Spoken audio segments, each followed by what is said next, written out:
I used to really struggle with sleep, and only getting to sleep in the first place would be an ongoing battle for years. And once I finally managed to go to sleep, I would often wake up feeling like absolute shit. I had to force myself out of bed, and the first few hours of the day would be groggy and almost zombie-like. I knew I had to find a solution to improve my quality of sleep, and I managed to stumble across Tim Ferriss and his books on this matter. I started implementing a few new techniques that would allow me to have the best sleep in years. So in this video, I'll give you 6 uncommon tips that might help knock you out and let you have an amazing night's sleep.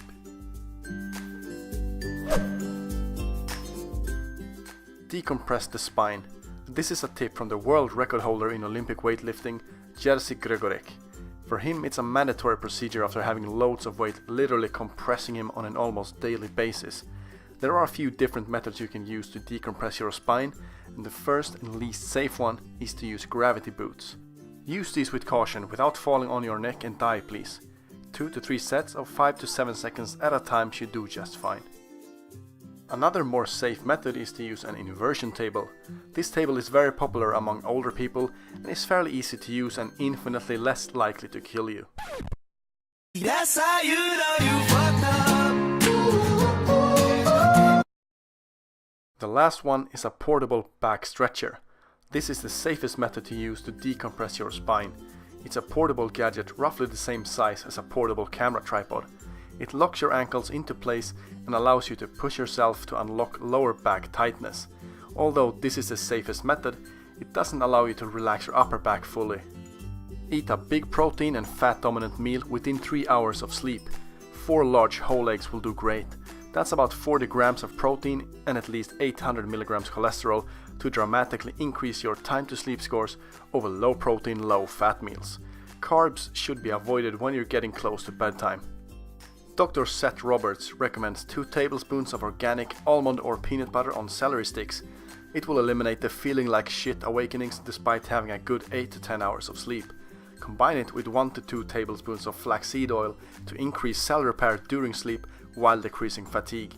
A little hint, it tastes fucking horrendous when combined. This is a slightly odd tip that works incredibly well. Mix 2 tablespoons of apple cider vinegar with 1 tablespoon of honey in hot water, stir and drink before bed. This was also suggested by Seth Roberts. The mechanism behind it are still a bit unclear, but it works wonders and will knock most people to sleep while letting you wake up fully rested. I'll let Tim Ferriss and Chase Jarvis convince you to try it. 2 tablespoons of apple cider vinegar, Bragg's comes up a lot, 1 tablespoon of raw honey, hot water, mix it up, and that is your tranquilizer. I do it. It's amazing. We don't know the mechanism. I don't know exactly. That is from Seth Roberts, may rest in peace, PhD, Professor Emeritus from Berkeley. I don't know exactly why it works. I have plausible hypotheses, but it just works. So the way it affects me is I take that, I go to sleep, I don't wake up, and when I wake up fully rested without the groggy. It's bizarre. It's amazing. The next factor that impacts your sleep is the temperature. The sweet spot seems to be between 67 and 70 degrees Fahrenheit or 19 to 21 degrees Celsius for most people. The temperature will affect your time to sleep as well as quality of sleep. So if you're having trouble sleeping, I suggest you adjust your temperature. One product you can buy that has tremendous reviews is the ChiliPad. The ChiliPad allows you to put an extremely thin sheet underneath your regular sheets that circulates water through a bedside contraption with precise temperature of your choosing. If you are cold, you could increase the temperature underneath you instead of throwing the cover around like a maniac until you fall asleep. Get in a cold bath prior to bed. A 10-minute ice bath 1 hour prior to bed can seriously shut you down when you're getting into bed. Put 2 to 3 bags of ice in a half-full bath and get in when it's about 80% melted. Tim Ferriss recommends taking a low dose of melatonin along with the ice bath.